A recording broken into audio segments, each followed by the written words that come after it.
Muy buenas, sean todos bienvenidos a un nuevo episodio de Meaningful Branding Talks por nuestro canal de I Got a Mic.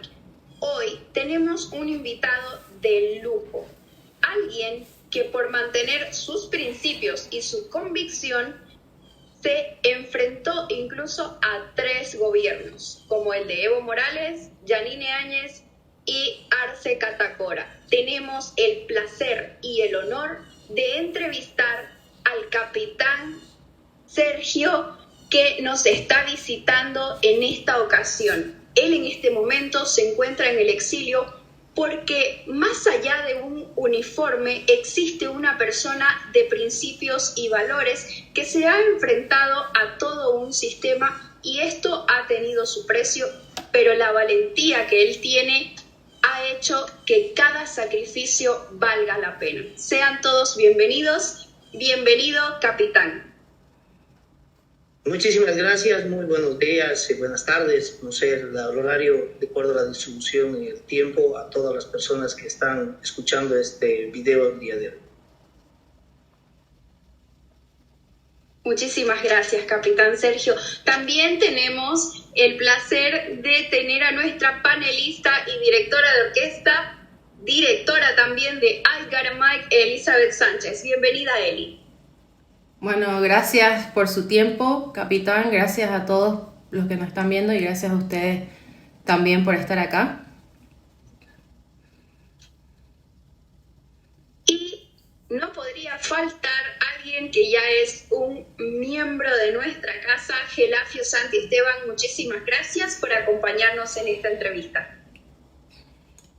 Las gracias a ustedes por invitarme siempre y obviamente a nuestro invitado que de verdad está de lujo hoy. Bueno, de esta manera arrancamos la entrevista al capitán. Pónganse cómodos, agárrense, tráiganse algo rico de comer, que esto recién empieza.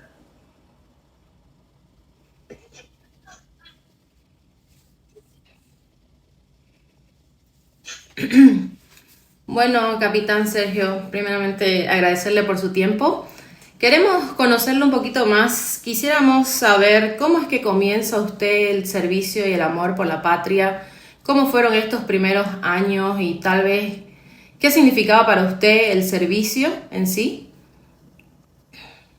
Mira, yo un poquito hablando, ¿no? de mi persona, vengo de una familia de militares, ¿no? De una tradición militar.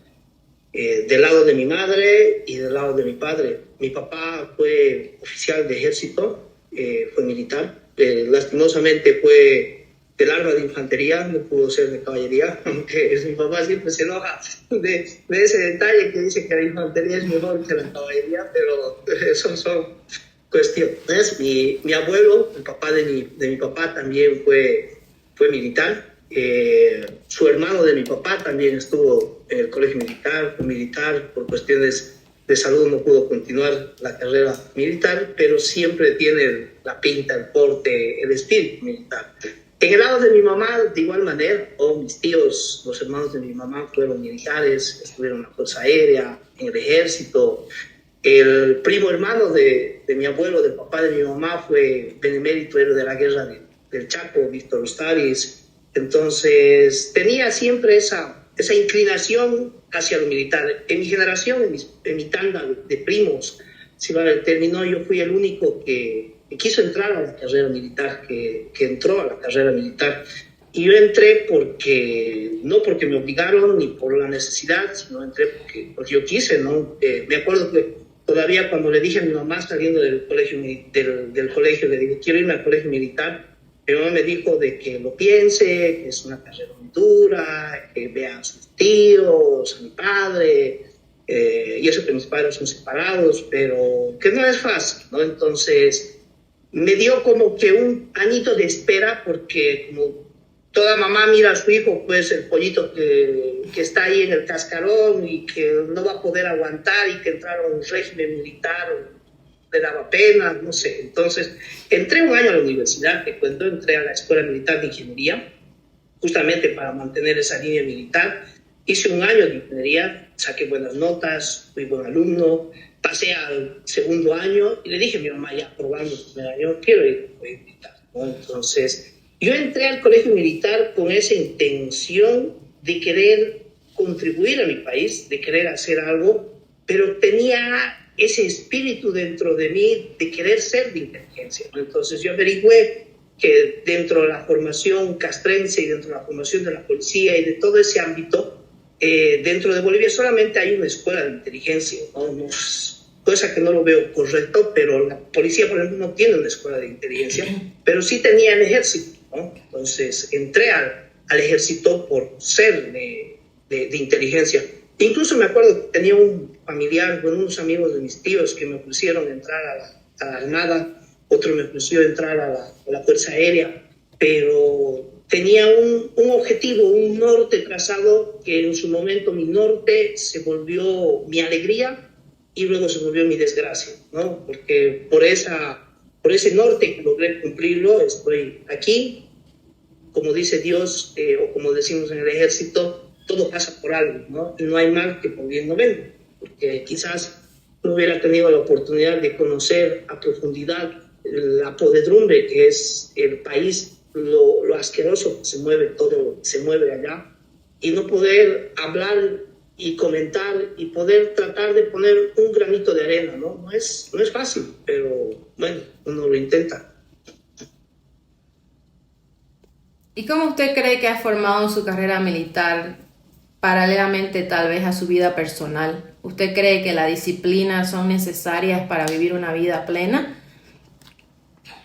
Mira, la disciplina creo que es el bastión principal de lo que es una carrera militar. Es la esencia sobre la cual se maneja la carrera militar. Hay muchos aspectos que yo cuestiono ahora dentro de lo que es lo que yo llamo la ruptura de la disciplina dentro de las Fuerzas Armadas bajo la justificación de los derechos humanos en la internación de las Fuerzas Armadas. No estoy mal ni estoy en desacuerdo que se internen las Fuerzas Armadas, porque habían abusos, acciones que tal vez las cometíamos nosotros en nuestra ignorancia de jóvenes, ¿no? Porque no te olvides que cuando uno entra al colegio militar se maneja por los grados superiores, por los cadetes de cursos superiores, y el curso más que maneja el colegio militar eran los brigadieres, no el curso de brigadieres, que es el 5º año. Entonces tienes 4 años de diferencia de edad entre esas personas. A pesar de que cuando yo entré al colegio militar yo los veía brigadieres pues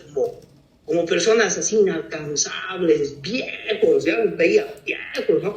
Peor decir a un teniente destinado al colegio militar, no, lo veía pues abuelo, ¿no? Peor un capitán, y ahora la vida da vueltas, ¿no? Yo ya estoy en esa postura. Si hubiera seguido en el ejército ahorita yo ya estaría como mayor, ¿no? Y me rompieron la carrera. Pero lo que voy en ese punto, que creo que me he salido un poco, es que la disciplina se quebró con el movimiento al socialismo, porque prácticamente se trató de internar a los derechos humanos y violar, cuando en realidad la primera persona que viola los derechos humanos dentro de las Fuerzas Armadas es el gobierno.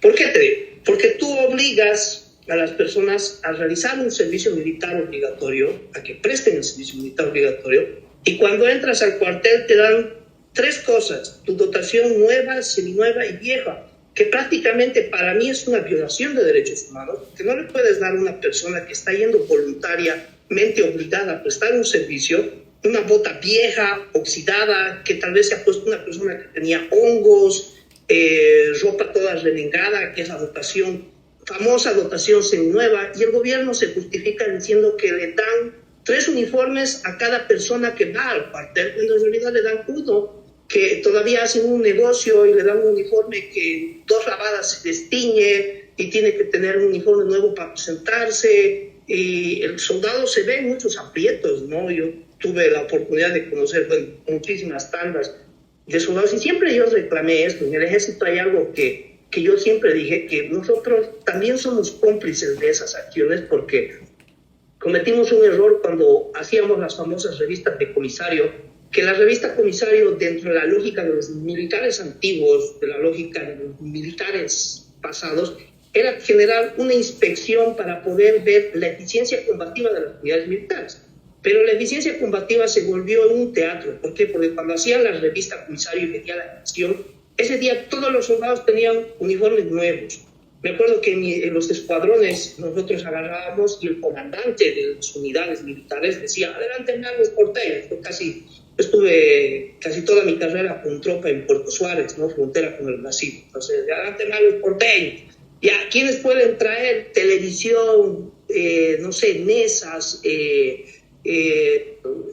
sillones, todo lo que puedan traer? Pero ellos traían para la revista. Entonces, ese día los escuadrones estaban, pues, tenían mesas de billar, televisión, plasma, tenían su sillón para los soldados, su sala de recreación. O sea, eran, pues, a todo dar. Incluso los comandantes, como no les llegaba la votación a tiempo, se hacían prestar de la Fuerza Aérea o del comandante de otra unidad que no estaba siendo inspeccionado uniformes. Y cuando a él le tocaba, nosotros le prestábamos, ¿no? Para que todo. Entonces, ese día mostrábamos una eficiencia que era una mentira, porque teníamos todo. Terminaba la inspección y todo el mundo volvía y los porteños sacaban sus cosas, que era prestado, no era donación, no era que el porteño rentaba sus hoteles, sino que prestaba para la inspección, para que vengan y aparezca la famosa delegada de derechos humanos, que ese era el temor que tenían los militares, porque les estaban acorralando y los estaban metiendo en una extorsión que nosotros permitimos, porque venía una persona civil, no cuestiono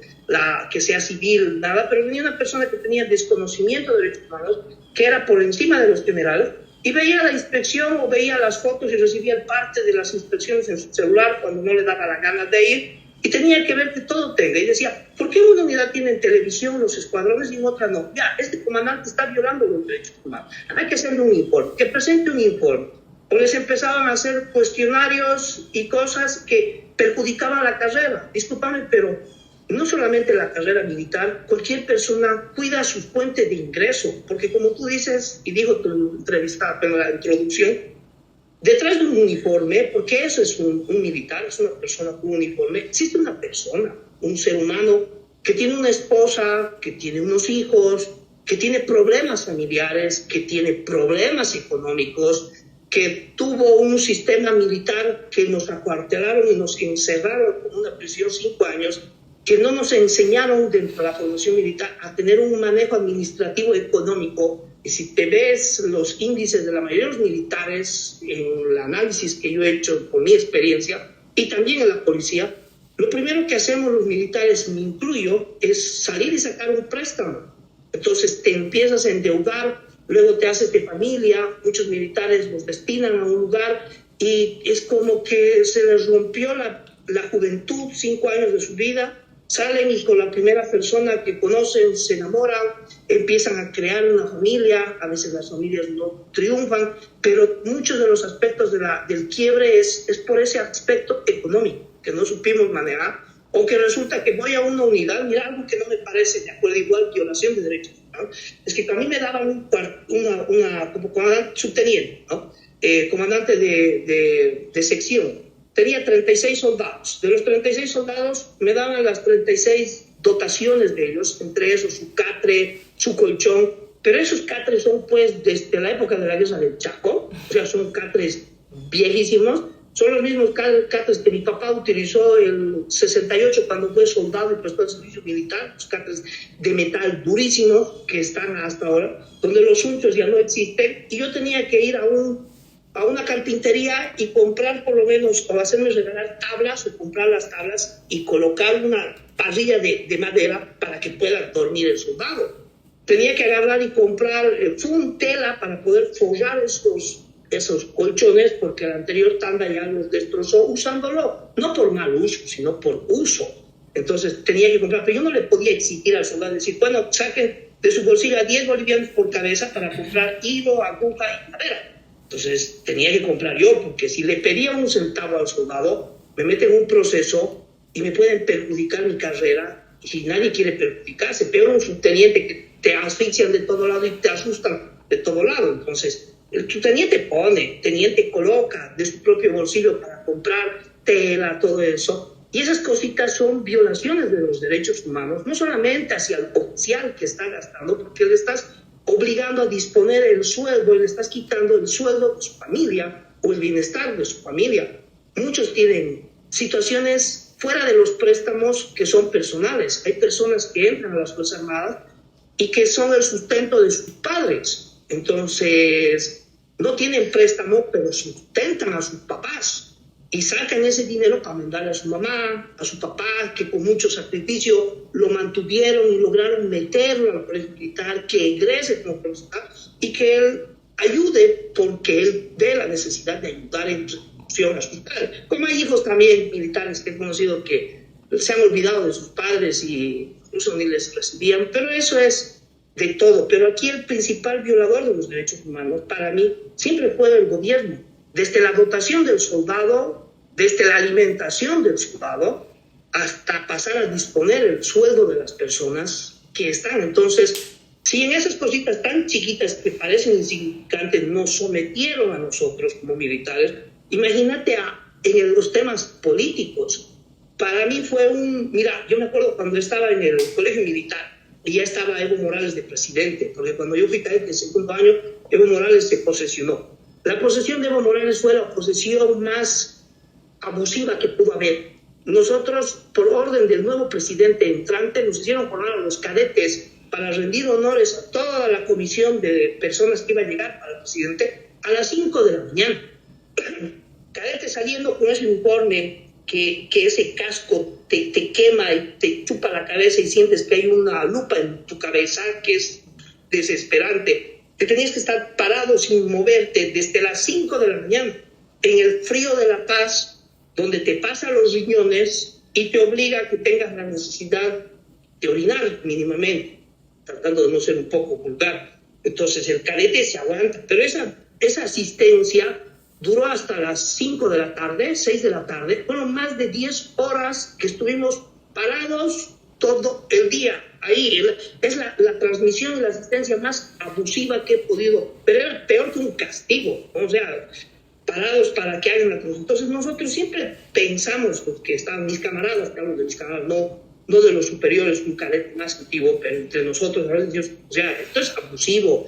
Hablábamos despectivamente, desgraciado, tal. Todavía me acuerdo, tenía mi camarada Pecho, que cuando estaba haciendo el ejercicio y teníamos que romper formación y dicen, ¡Juan, mal! Y camarada, tanto estar parado, se entumeció, aparte que él quería orinar, y se entumeció, y cuando rompió la marcha, su piel le fallaron, su cuerpo se enduró, y lo hizo caer su casco flamín. No, pues la había visto el presidente, supuestamente, ¿no? Porque llega el general Chapo Ágreda Mendívil, que estuvo metido en muchas cosas de barbaridad, incluyendo el tema de lo que fue el autogolpe del año pasado, una persona abusiva, déspota, que se volvió masista de la noche a la mañana, que antes era, antes de la posición de Evo Morales, el tipo más racista, porque fue mi comandante, segundo comandante cuando yo era cadete primario, y de un año a otro era el más masista que podía haber, ¿no? Ordenó que a mi gran Pecho lo den de paja del colegio militar, que lo sancionaba, pues por Pecho sufrió toda la noche ahí por haber hecho caer su casco flamín, ¿no? Entonces, ¿quién cometía los abusos, la violación de derechos humanos? Desde el ingreso a la toma de poder fue el movimiento al socialismo. Y esto se fue acrecentando con las excusas de internar los derechos humanos dentro de los cuarteles, que fueron una manera de presionar y generar una coerción sobre el personal militar antes que violar los derechos humanos. Porque ahí el militar que no se sometía y no se cuadraba dentro de los principios, empezaba a tener un sumario, un proceso administrativo por violación de derechos humanos, que no haya hecho nada, y empezaban a encuadrarse. Y todo el mundo veía eso y se empezó a encuadrar, se empezó a acomodar, porque al final es tu fuente de subsistencia o la fuente de subsistencia de detrás, que está detrás de tú. O sea, cada persona es un mundo, cada persona es un mundo, y no es solamente lo militar, es también en lo civil. Estoy seguro que cada abogado que hay tiene detrás un mundo que depende de él, o un mundo, al igual que un subteniente o un sargento inicial, que dependen de él. Mi capitán, a ver, yo le hago la siguiente consulta. Primero una introducción. Como es de conocimiento público, yo he servido dentro de las filas de las Fuerzas Armadas por como 6 años aproximadamente, entre una y otra cosa. Pero yo me hago la siguiente pregunta. Yo no llegué a ser oficial, yo me retiré en primer año de colegio militar, pero sí he servido como soldado, fui premilitar, bueno, una historia. El otro día yo criticaba mucho, es más, critiqué en las redes sociales el hecho de que había unos soldados con unas mochilas hechas de saquillo. Yo lo critiqué mucho y lo triste es que la reacción negativa, digamos, en contra de mi publicación fue de algunos oficiales mismos de la institución, del ejército. A mí me dio mucha pena. Pero mi consulta a usted, después de haber vivido tantos años la carrera militar, ¿no será que son los mismos militares que de alguna forma, por el adoctrinamiento que tienen y la forma de pensar, la idiosincrasia del militar boliviano, son ellos mismos los cómplices de ese abuso político? ¿A dónde me voy con esta consulta? Hablo con algunos camaradas que han sido mis camaradas en colegio militar, que ahora ya tienen el grado de tenientes coroneles, ya han sido comandantes de pequeñas unidades, qué sé yo. Y ellos me decían, no, o sea, el MAS realmente es el único gobierno que ha hecho algo por el ejército, porque nos ha puesto todos los vehículos blindados en línea operativa. Y yo les decía, pero son vehículos de la guerra de Corea, ni siquiera de Vietnam. Los M113, bueno, los SK-105, que es lo más moderno que tenemos, son de los 70s, 80s. O sea, ya es material obsoleto. Pero ¿será que nuestra idiosincrasia nos ha hecho tan conformistas? ¿Cómo lo ve usted esto, capitán? Es que nosotros nos han metido en la cabeza y ha habido algo que se maneja, que es el momento y la coyuntura exacta del momento, que te permite a ti ver una realidad que no es la realidad objetiva, sino una realidad subjetiva. Te coloco un ejemplo. De la noche a la mañana llegó una disposición de que se iban a hacer los famosos ejercicios Paucarpat, ¿no? ¿Quién empezó eso? Fue el general Zúcar Sabe. ¿Qué consistían estos ejercicios? Que nos desplazaban a nosotros a ciertos lugares, nos llevaron a Patacamaya, por esos lados, y que íbamos a disparar toda la munición. Los del SK, los tanquistas, los tanques no funcionan. La mayoría de los tanques no funcionan. Y no es como dicen algunos camaradas que quieren tapar el sol con un dedo, cuando yo les decía, pero nos estamos engañando. No, carnal, no podemos, estás cometiendo infidencia, Castrito. ¿Cómo vas a hablar y vas a decir que los tanques no funcionan? ¿Has visto cómo numeran los tanques en Patacamaya? Yo soy tanquista, prefiero no decir el nombre, uno que chocaba, no, que igual es de caballería, pero es muy amigo mío, pero no me gustaba su manera de pensar. Me dice, mira, los tanques se numeran del 80 para arriba. ¿Por qué? Para hacer creer a los chilenos que tenemos más de 80 tanques. Y yo decía, ¿y de tus 80 tanques cuántos hay? No, Patacamaya tiene 20. ¿Para qué numeras del 80 para arriba? Es que es cuestión de inteligencia. Vos de inteligencia, él sabe. Es que, hermano, ¿vos piensas que Chile no sabe cuántos vehículos tenemos? ¿Vos piensas que Chile no ha agarrado y ha internado hasta dentro del servicio militar a soldados que han prestado servicio militar en Bolivia bajo diferentes fachadas o han entrado ante? Chile sabe todo lo que sabe el sistema operativo. Si nosotros sabemos el sistema operativo, lo que es el cuadro de organización y el equipo que tiene Chile, o presumimos el cuadro de organización, por ende, pues que ellos saben nuestro cuadro de organización y equipo, que no tenemos ningún sentido del cero. El hecho de que tapes el sol, no me vas a querer ocultar las cosas. Ahora, de esos 20 vehículos blindados que tienes, ¿cuántos funcionan? 2. ¿Por qué? Porque las orugas de los vehículos ya se han quemado el coma, que ya no sirve. Estamos hablando que los SK, que los llamamos tanques nosotros, que son cazatanques, llegaron en la época del general García Mesa. Cuando García Mesa fue presidente, trajo los SK.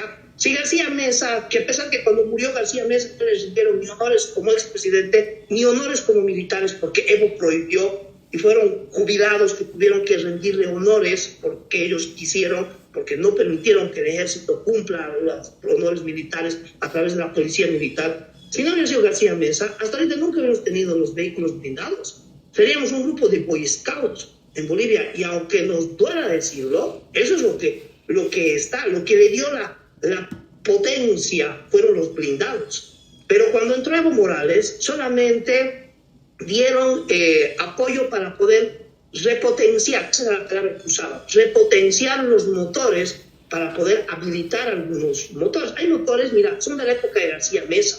Entonces, esos motores ya no existen. La fábrica que creó esos vehículos ya no existe. Y la fábrica que sustituyó esa fábrica tiene otros motores de tanques muchos más modernos. Entonces, no puedes ni encontrar los repuestos. Pero el boliviano es tan capaz, y eso admiro, que repotenciaron, acomodaron con vehículos diésel, no sé cómo hicieron funcionar unos cuantos motores, y dijeron, nos dieron la movilidad. Cuando fuimos a Paucarpata disparar, los tanquistas pues dispararon lo poco de munición que había, porque cuando hacíamos los cursos, yo no soy tanquista, pero cuando hacíamos los cursos, disparaban 2, 3 granadas del SK por cada promoción. ¿Por qué? Porque había que tener un remanente de seguridad en caso de que pase algo. Entonces entró RUC y ordenó que se dispare a diestra y siniestra. Ahora pregúntame si lo que se ha quemado en el ejercicio Paucarpata 1, 2 y 3, creo que llegamos hasta la 4ª versión, se repuso. No se ha repuesto. Teníamos 200 granadas de guerra ahí para los tanques y se quemaron 80, diré 180, y tenemos 20. Entonces, ¿cuánto de operabilidad combativa tenemos con 20 granadas? No funciona. Y todavía corremos el riesgo de disparar esas granadas porque ya están pasmadas, ya están vencidas. Y hay que sacar a calentar con el sol la granada para que la pólvora no esté tan húmeda y pueda disparar bien la granada y no ocurra que se moja dentro y que termine reventando dentro del cañón, ¿no? Entonces, para cuidar el equipo, para cuidar la integridad, hacen sacar al sol. O sea, eso no es correcto ni profesional dentro de un sistema. Pero no tiene la culpa a los militares. Yo no le echo la culpa a los camaradas y digo, los militares tenemos. El ejército siempre ha tratado de salir adelante a pesar de los virus, pero lo malo que hemos tenido, especialmente desde la época de Evo Morales, ha sido que las escuelas de formación han tratado de adaptar el Avenida Sinani a la normativa militar, que si bien era muy memorística, de una manera no pensante. Mientras menos piense y menos capacidad de raciocinio tenga un militar, mucho mejor. Y las escuelas militares, las escuelas de aplicación de armas, las escuelas de sargento, la escuela de topografía, la escuela del colegio militar, todo ese tipo de formación se acomodó a eso, a que nosotros memoricemos antes de razonar. No nos colocan en las escuelas lo que llaman la cancioncita, memorizar. ¿Cómo ataca una ofensiva? 2 de frente, 1 en profundidad. Listo. O sea, no puedes salirte de ese esquema de pensamiento. Siempre nos hemos acomodado dentro de las escuelas en lo que es la utilización de la llamada guerra convencional, que es una guerra clásica, como fue la guerra del Pacífico, la guerra del Chaco. Eso es una guerra convencional. Pero no hemos planificado ni estamos preparados para escenarios no convencionales. Lo que está ocurriendo en Bolivia y lo que ejecuta el movimiento del socialismo es guerra no convencional. Técnica de guerras de guerrillas, aprendidas a través de la guerrilla del ELN y las FARC por medio del narcotráfico. Técnicas en convulsión social, que no estamos preparados. Técnicas subversivas o técnicas de 4ª generación, lo que es la utilización de las operaciones psicológicas en la manipulación de masas para poder inducir y generar conflictos para la generación de escenario. Preparan los conflictos para la generación de escenario. Los militares no estamos preparados para hacer ese tipo de actividades. Si bien nosotros en inteligencia estudiábamos eso porque es la aplicación de la inteligencia, y los pocos que pudimos ser operadores psicológicos en el ejército, llegamos a ver toda esa magnitud. Mira, te cuento otra. ¿Por qué a mí Juan José Zúñiga Macías me colocó como director de operaciones psicológicas? ¿Y por qué fue la bronca del gobierno y de todo el movimiento cuando yo puse un paso al costado y decidí no ejecutar como operador psicológico todas las cosas? Porque resulta que en Bolivia, en el ejército de Bolivia, creo que había, como decía Zúñiga, creo que hay 3 operadores psicológicos. 2 están jubilados y 1 era yo. ¿Por qué? Porque el resto de los militares hacemos la escuela de inteligencia y ahí terminamos. En cambio, yo tuve la oportunidad o la desgracia, no sé, la dicha o la mala dicha, de que me hayan capacitado por la intromisión de los venezolanos, la intromisión de los cubanos, haya salido al exterior y me profundizaron y prepararon para que sea operador. Pero me salgo yo y ya no había nadie más. Entonces, no es algo coherente manejar el monopolio en una persona y tampoco que maneje. Pero ¿por qué no lo hace el ejército? Porque el Congreso de Bolivia, cuando el ejército pide que vayan oficiales becados a Colombia, que es una de las mejores escuelas de operaciones psicológicas en Sudamérica, dicen no van. ¿Por qué? Y colocan la traba. Y no es por la ignorancia de los diputados y senadores que desconocen la vida militar, sino que hay trasfondo e intereses de por medio. Mira, lo que vuelvo con eso, el objetivo de Paucarpata, si bien puede que aprendan a disparar y que disparen todos y que, belleza, disparamos, gracias, Morales, disparamos. ¿Cuál fue el trasfondo que nosotros en operaciones psicológicas buscamos? O sea, la verdadera esencia, el desarmar a las Fuerzas Armadas. Paucarpata nos desarmó. No fue, o sea, ese rato bonito, lindo, yo agarro mi cañón, mi SK y disparo como nunca había disparado. Y un teniente coronel va y le dice al capitán, hermano, estás disparando lo que yo cuando era capitán no disparaba, porque nosotros disparamos 4, 5, y vos le estás metiendo 30 granadas, uno aprovechar. Pero ¿ahora qué? ¿Ahora qué? Ocurrió el año pasado o este año, si no estoy mal, que se entraron a una unidad militar en el Chapare. Mira, en el Chapare. Y el Chapare tampoco es una unidad casual. ¿Cómo surge la 9ª División? La 9ª División se crea en la época de Gonzalo Sánchez de Lozada, ¿no? Que la crearon cuando Berzaín era ministro de Gobierno, de Defensa, cuando era ministro. ¿Por qué se crea eso? Porque estaban en la lucha contra la coca, contra el narcotráfico, y toda la coca se acumulaba del narcotráfico en el Chapare. Entonces tenía que haber presencia militar porque la policía no abastecía, la policía no hacía nada. La policía por su composición, porque ellos son más reducidos, no podían abarcar y no podían cubrir. Entonces entró y se creó la 9ª División. Pero ahora la 9ª División se volvió el patio trasero de los cocareros, porque los de la 9ª División fue la catapulta para los comandantes. ¿Cómo fue la catapulta de los comandantes? Porque para que seas comandante de ejército tenías que haber sido comandante de la 9ª División, porque la 9ª División iba y los chapareños le decían al comandante de la 9ª División, ¿sabe qué, comandante? Y es el comandante de ejército, perfecto. Tengo 10 de mi gente que quiero que los metan, 5 al colegio militar, 5 a la escuela de sargento. Y empezaron a justificar bajo el proyecto de igualdad de oportunidades la inserción de personas de los movimientos sociales dentro de las Fuerzas Armadas y la Policía Nacional. No es que, qué bonito, les están dando un apoyo. Ya entraban los hijos de las Bartolinas Cisas, y las Bartolinas Cisas nos regalaban frazadas para los cadetes. Ay, gracias, nunca nadie nos regaló frazadas. Y es verdad, nos regalaron frazadas, porque las frazadas que teníamos como cadetes eran pues bien, y de la noche me regalaron unas frazadas plomas con unas líneas rojas, nuevitas, que te calentaban, porque las otras no calentaban nada, porque estaban viejas, y eran bravos las Bartolinas, si no fuera este gobierno. Entonces nos metieron en la ignorancia del joven, porque no olvides que el que entra al colegio militar es un niño, porque eso es la palabra, es un niño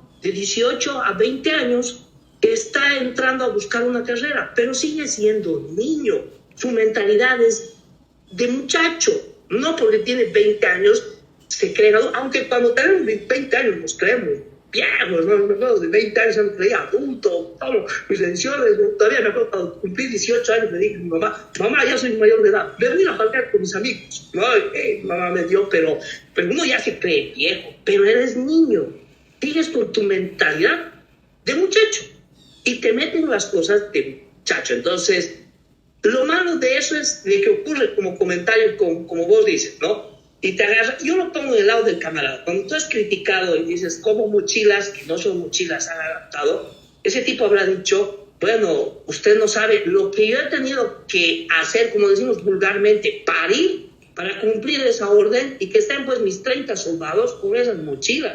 He tenido que ir a hacerme prestar, he tenido que endeudarme para comprar los saquillos, adaptar, enseñarles a costurar, porque hasta eso enseñas a partir un soldado, le enseñas a costurar. Hay soldados que no saben ni entrar al baño, tienes que enseñarle mucho menos costurar, le enseñas a costurar para que su mochila por lo menos resista la inspección y la pasada sin que se rompa, porque si esa mochila se rompe, ese comandante queda mal, el comandante de la unidad, ya no controlas a tu gente, te vale, y lo sanciona. ¿Por qué? Porque son imposiciones que maneja el Ministerio de Defensa y todo lo manejan personal civil que no conocen la realidad del contexto, y ellos violan los derechos humanos del personal de cuadros y del personal de tropa. Volviendo un poquito sobre lo que nos contaba el capitán hace un momento, y me quitó la pregunta, respondió antes de que pueda hacérsela. El tema de quemar la munición. No es ningún secreto que en especial los gobiernos de izquierda han tenido esa tendencia, ¿no? De hacer desaparecer Fuerzas Armadas, qué sé yo. Y en algún momento este fue un tema muy discutido, digamos, ¿no? Dentro de nuestro país, como queriendo emular alguna cosa de la historia como Jean-Bertrand Aristide en Haití, una cosa así, disolver las Fuerzas Armadas. En algún momento hubo ese debate. Y quemar la munición, de alguna forma, también les facilitaba y les allanaba, digamos, el camino para sus intereses políticos. Por otro lado, mi capitán, yo creo que, bueno, usted dice que podía haber sido una desdicha el hecho de haberse convertido, haberse capacitado más bien, ¿no? Como operador psicológico y todo aquello. Yo creo que más bien fue una cosa muy buena, no solo por usted, sino para la patria, porque si no, no tendríamos la información y el conocimiento que ahora necesitamos para publicar este tipo de cosas, ¿no? Esto de ser comandante de la 9ª División ha sido de verdad una catapulta para muchos, pero también ha sido el epílogo de la carrera, ¿no? Y le hablo de un ejemplo muy cercano a mí, muy cercano. Un comandante de la 9ª División que precisamente porque no era masista, no accedía a esas peticiones, solicitudes o tramoyas incluso, terminó muy mal parado dentro de la carrera, ¿no? Casi no asciende a general, fue una cosa de locos. Pero bueno, yendo un poquito en este mismo hilo, ¿usted cree que la doctrina de las Fuerzas Armadas Bolivianas y de la policía, aquí le voy a poner ese condimento más, y de la policía deberían revisarse, son muy obsoletas, están mal orientadas? ¿Cómo ve el tema doctrinal de las Fuerzas Armadas? Mira, el tema de la doctrina dentro de las Fuerzas Armadas y el tema del contexto es más politizado. Tenemos unas Fuerzas Armadas y una policía sometida políticamente. No solamente te voy a hablar del tema doctrinario, ¿no? Que si bien la doctrina han tratado de modificarla y han cambiado términos en el uso de escuadras por patrullas y la utilización de patrullas, pero la esencia sigue siendo la misma esencia de la doctrina que cuando mi padre fue subteniente del 71, ¿no? Hasta la época actual, cuando yo estaba prestando servicio militar y sigue manejando la misma esencia en el tema doctrinario. Las escuelas, cuando hacemos los planeamientos, yo cuando hice la escuela de aplicación de armas, el básico, el avanzado y demás, nosotros hacíamos lo que es el cuadro de organización de equipo del escuadrón de caballería, ¿no? del escuadrón, y colocábamos 20 tanques, 30 SKs, y todo el planeamiento. Siempre ganábamos la guerra con Chile, pero yo digo, el contexto real ya no es lo mismo. Incluso discrepé alguna vez con algún docente que le decían que la esencia ha cambiado, sí, perdón, la doctrina ha cambiado, en teoría ha cambiado, pero la esencia de la doctrina sigue siendo la misma. Y dos, nos hemos modificado a tal extremo que nos hemos vuelto políticos. Si bien había pensamientos y teorías de que el militar es apolítico, que no estoy muy de acuerdo, porque todo el mundo, como decía Platón, el hombre es un animal político y si le quitas lo político se queda el animal. Entonces, todos pero tenemos que manejar la doctrina no por un interés de izquierda, derecha, de la NTR, el ATN, el tal, el cual, sino por un tema más nacionalista, un tema más de convicción de indiferente del partido de turno, ¿no? Entonces, las Fuerzas Armadas tampoco pueden modificar la doctrina porque no tienen una actualización en recursos. Mira, me parece irónico esto. No sé si has visto el presupuesto general de las Fuerzas Armadas. Este año, compararlo con el presupuesto general de las Fuerzas Armadas, el POA, o sea, lo que fue el presupuesto general del Estado, lo que es la parte del presupuesto operativo anual, el POA de las Fuerzas Armadas, es lo mismo que del año pasado. Pero lo que pasa es de que este año han recortado para el personal egresado de la Escuela Militar de Ingeniería el bono que les daban a las personas que estudiaban ingeniería. Les han quitado ese dinero. A los que van a la escuela de idiomas, que les daban una ayuda para que estudien otro idioma, les han quitado. A los que van a la escuela de inteligencia, creo que también les han quitado. O sea, a los que van a las escuelas que daban una ayuda que se llamaba bono pro libro, se les ha quitado. Varias personas han dicho, bien, excelente, ¿para qué les dan los militares? ¿Qué hacen? Fuera de entrar en ese tema de que tienen razón, no tienen razón, etcétera, yo te pregunto, ¿sabías que ese presupuesto, si bien se les ha quitado a las Fuerzas Armadas, pero no se le ha quitado al Ministerio de Defensa? Entonces, ¿dónde va esa plata? Lindo hubiera sido que hubieran dicho, bueno, las Fuerzas Armadas tienen mucho presupuesto, se les va a reducir en un 5% y ese 5% se le va a utilizar en este sector. Pero no se les ha reducido, se les ha quitado a los beneficiarios, pero sigue administrando ese dinero el ministro de Defensa a través de la cartera del Ministerio de Defensa. Entonces, el presupuesto sigue lo mismo, solamente han reducido las partidas presupuestarias y hay menores beneficiarios. Pero ¿dónde está ese dinero? ¿En las arcas del Ministerio de Defensa? Dudo mucho. ¿O en los bolsillos del Ministerio de Defensa, del presidente? Entonces, nos están robando no solamente en el aspecto del Ministerio de Defensa. La policía ha ocurrido lo mismo. Les han agarrado, les han reducido en el tema de lo que es el presupuesto que da la identificaciones, lo que antes era identificaciones, cuando les han quitado el CEGIP. ¿No? Entonces, el CEGIP, si no sabe, da un dinero a la Policía Nacional, da un dinero por lo que recauda por identificaciones en compensación a que le quitaron identificaciones a la policía. Pero ese dinero se utilizaba para ciertos bonos en las especialidades en las escuelas de la policía. Este año igual les han recortado, pero siguen estudiando, se sigue capacitando y el CEGIP sigue dando el bono al Ministerio de Gobierno. Recibía directamente la Policía Nacional para hacer el uso de ese dinero.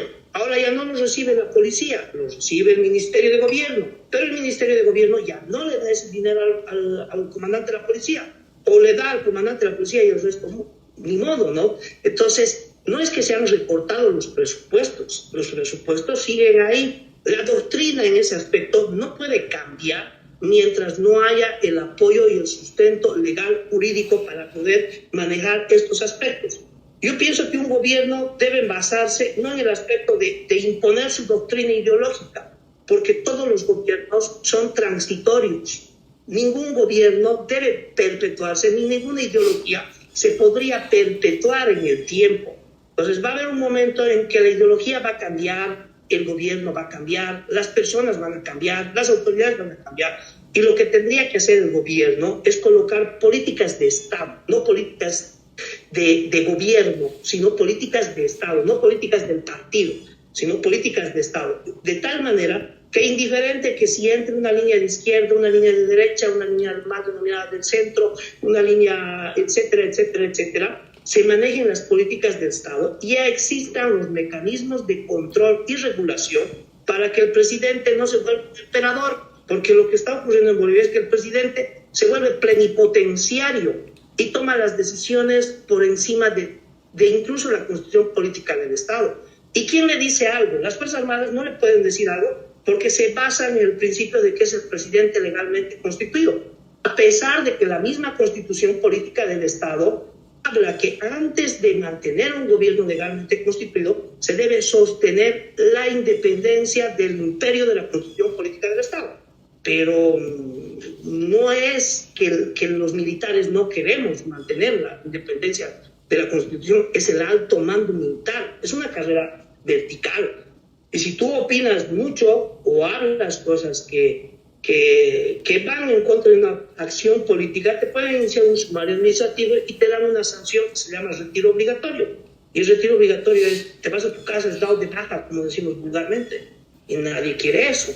O la haces la que yo hice. Mira, pero yo te decía de que ha sido mi desgracia también, porque no es como dijo una vez el ministro del Castillo cuando se refirió a mí y a otras personas que estamos exiliados, ¿no? Principalmente por el tema del caso Sencata, como es el coronel Rojas, de la policía y demás, que estuvimos en Sencata, o sabemos lo que pasó en Sencata, de que estamos en el exterior de vacaciones. No, o sea, estar exiliado no es estar de vacaciones. Para empezar, yo me he venido a un país donde no conozco a nadie, no tengo familia, no hablo ni siquiera el idioma, pues no lo hablaba el idioma. Llegas y te pregunta el gringo, what's your name, como decimos mal hablado, y tú lo mucho le dices, pues, Imashutiki, porque crees que estás mezclando, ¿no? Pero es duro, inmigrar a un país es duro, y el país tiene sus normas. No es que tú llegas y dices, quiero asilo político, y el país te dice, tome sus papeles, tenga asilo. Tienes que cumplir procedimientos, protocolos, plazos, investigaciones, audiencias. y mientras tanto, ¿de qué comes? ¿De qué vives? Mira, cuando tú logras, te aceptan los papeles en los Estados Unidos, luego no sé cómo es en otro país, cuando te aceptan los papeles, tu demanda, tu proceso, y una vez de que has sido aceptado, desde que han aceptado, tiene que correr 180 días para que te puedan emitir el permiso de trabajo y te puedan dar papeles. Pero son 6 meses, 180 días. Mientras tanto, ¿qué haces? Vas a un lugar y le dices, quiero trabajar, y te dicen, papeles, estoy en curso. Lo siento mucho. Cuando tenga, vuelve. Entonces empiezas a buscar y dejas de vivir, empiezas a sobrevivir como está Bolivia, pero no sobrevives porque quieres, sino porque te obligan a sobrevivir.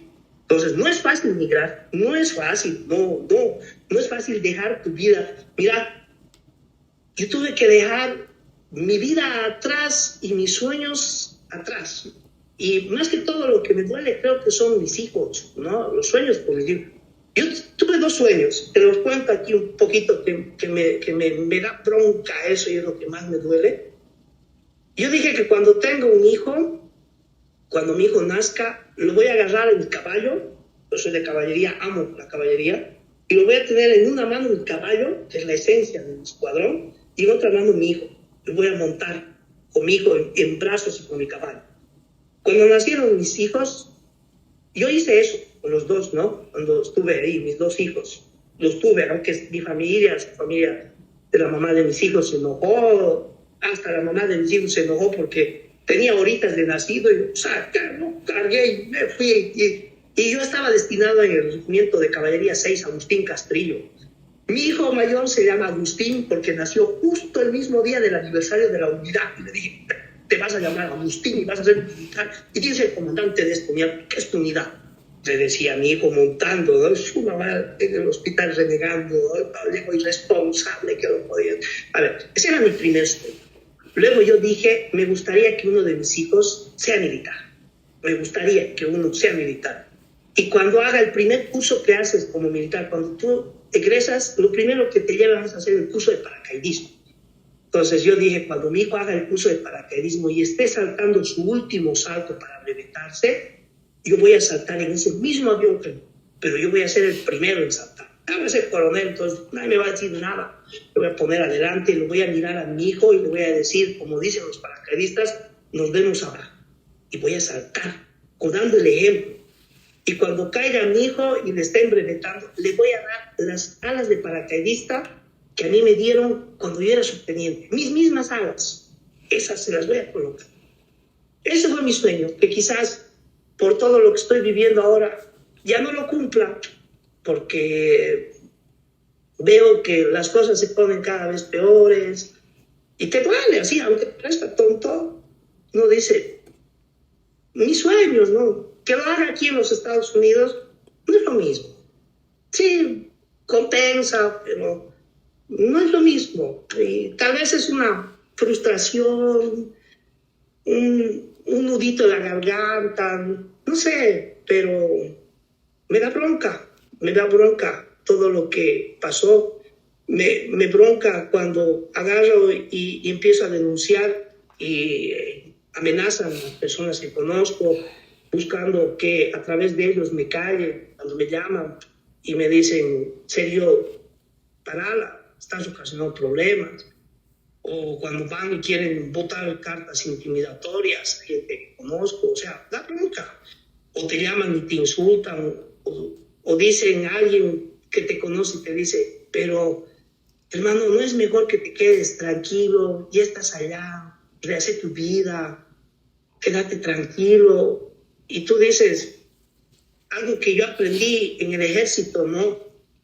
Es que cuando uno tiene miedo, si no rompe el miedo, o como decíamos, más vale un minuto de decisión que una eternidad de infierno, ¿no? Y ese minuto de gloria, de poder hacer algo, de contribuir, me alienta, ¿no? Aunque algunas personas, incluso es duro, porque la familia también te agarra y te dice, oye, ya parala, deja de sacar cosas, ¿no? Deja de hablar, no te estrelles contra el gobierno, no vas a poder volver, ¿no sería mejor que trates de congraciarte, de volver? Yo digo, ¿y dónde queda que yo le diga a mi hijo el día de mañana, lucha por lo que tú crees, pelea por lo que tú crees. Si el día de mañana mi hijo me va a decir, papá, pero si usted nunca creyó en el gobierno, decía que el gobierno narcotraficante, usted dio, usted trabajó y se mete con ellos, o sea, ¿con qué cara me va a decir? Como decimos en el ejército, ¿con qué moral me va a hablar? No tengo moral para hablar. Entonces, a mí me caló mucho esa palabrita de la moral y quiero tener la moral suficiente para que el día de mañana los pueda educar a mis hijos y de decirles que no hay que tener miedo, que no importa lo que pueda pasar, uno no tiene que tener miedo, que las cosas son duras pero pasan y uno tiene que luchar así, con plata o sin plata, luchando, pobre o rico, luchando, porque salir afuera no es nada fácil. Y las personas que han salido y que están fuera saben que inmigrar a los Estados Unidos no es fácil. No sé cómo será en otros países, pero te hablo de mi experiencia personal, no es fácil. No es nada fácil. Lo único que necesita el mal para triunfar es que los hombres buenos no hagan nada. Edmund Burke. Y creo que usted, de alguna forma, capitán, le hace honor a esa frase, ¿no? Y bueno, volviendo un poquito para poner esto en contexto más familiar y todo aquello, es duro. Esta es la segunda vez que yo estoy exiliado. Entonces comprendo perfectamente lo que está pasando y mi solidaridad con usted y con toda su familia, porque al final no es uno solo el que la pasa mal. La familia también pena todo esto. Aunque sea uno solo el que tiene que salir del país, pero tiene una larga línea, que lleva el mismo apellido y que al final termina estigmatizado de alguna forma. Es muy, muy complicado. Pero bueno, yo le comento una anécdota mía que es concordante con la suya. Yo fui paracaidista muy, muy joven, y fue la primera unidad en la que serví de verdad, porque para mí la premilitar no fue más que Boy Scouts. Y mi hija tiene el nombre de el CITE, que es Victoria, ¿no es cierto? Y yo le puse el nombre a mi hija también, o sea que, bueno, creo que compartimos eso, más allá del exilio y todas las penas. Capitán, bueno, obviamente en el tema profesional sabemos cómo le ha afectado todo este tema político. En el ámbito familiar acaba de contarnos y todo aquello. ¿Cómo se ve el capitán Sergio de aquí a 10 años con todo esto? ¿Cómo ve el escenario político? ¿Cómo esto podría usted sobrellevarlo o cómo le afecta la continuidad o el corte en este sistema político que se ha instaurado? Mira, yo me veo y espero que de aquí a 10 años se pueda generar las demandas, los procesos correspondientes, se puede iniciar los juicios correspondientes a las personas que han hecho mucho daño y están haciendo mucho daño dentro del país. Yo quisiera demandarlo y quisiera meter muchos procesos y sacar todo lo que yo sé, por ejemplo, del señor Johnny Aguilera, de la red de ellos. Johnny Aguilera es una pieza clave y fundamental dentro de lo que es el proceso del movimiento al socialismo y dentro del proceso del narcotráfico que maneja y destruye no solamente Bolivia, sino mucho de Sudamérica y del mundo. Su tráfico destruye todo. Johnny Aguilera, a través de esa figura, ha hecho mucho daño a mucha gente, pero está haciendo. ¿Cómo opera Johnny Aguilera? Me gustaría que esa red se salga. Johnny Aguilera principalmente maneja a través de la extorsión. La extorsión se la maneja en una pieza clave que es la mayor Sandoval de la policía, quien es la jefe de la unidad de investigación financiera, o que es el nexo entre la UIF, el ASFI y la Fiscalía. Entonces, todos los procesos que hacen, todas las investigaciones financieras, todas las irregularidades financieras, porque el sujeto obligado es los bancos, tienen que declarar a la ASFI. La ASFI tendría que remitirle, bajo la excusa de convenios internacionales, a la policía, que es la unidad de investigación que la maneja la mayor Sandoval.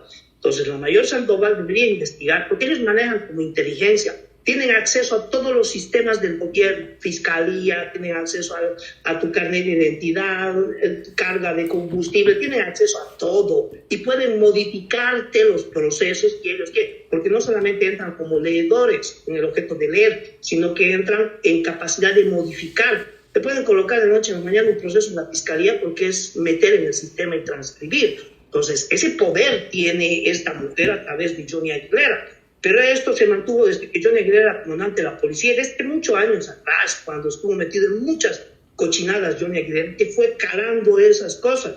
Entonces, ellos chantajean. Mira, el tema del empresariado yo tampoco soy muy confiado, porque hay muchos empresarios que están siendo extorsionados por la Unidad de Investigación Financiera, porque agarran y le dicen, ¿sabe qué? Usted ha hecho un movimiento de 10 millones de bolivianos, y el otro día, pero es un dinero legal. Sí, pero no es, hay un lema que manejan los cubanos, no es lo que tú sabes, es lo que tú puedes demostrar. Yo sé que ese dinero lo he sacado de fuertes, digamos, legales, que no he hecho nada ilícito, pero de acuerdo a la ley y a la normativa, es un dinero que tiene que ser observado porque es una cantidad muy grande. Entonces, yo te voy y te digo, mira, Estelafio, vos tienes tu empresa, has hecho esto, perfecto. Lo hayas conseguido legal, ilegalmente, no me interesa. Lo que yo te voy a hacer es, o me pagas $20,000 ahora, el proceso muere, o lo derivo al fiscal y el fiscal te va a sacar 40,000. Y si no quieres pagar, te entras adentro y veremos cuánto tiempo aguantas en Palmasola, en San Pedro, en donde tengas que ir. Tú sabes lo que vas a hacer.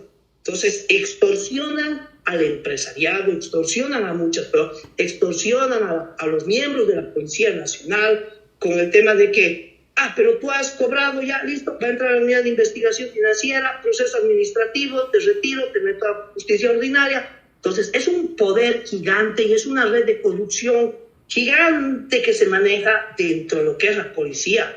La mayor Sandoval, para los que no saben, tiene un hijo para el sobrino de Johnny Aguilera, el capitán Brian Aguilera, capitán Brian Aguilera, que es concubino de la mayor Sandoval. Tienen una hijita entre ambos, pero Brian Aguilera, él fue la persona que estuvo, por ejemplo, en la detención de Camacho, que estuvo en muchas cosas, un hombre clave, es una persona que extorsiona mucho, pero esta persona es cómplice porque su hijo de Johnny Aguilera, no me acuerdo ahorita el nombre, tiene una supuesta empresa de textiles que es una fachada para el lavado blanco del narcotráfico.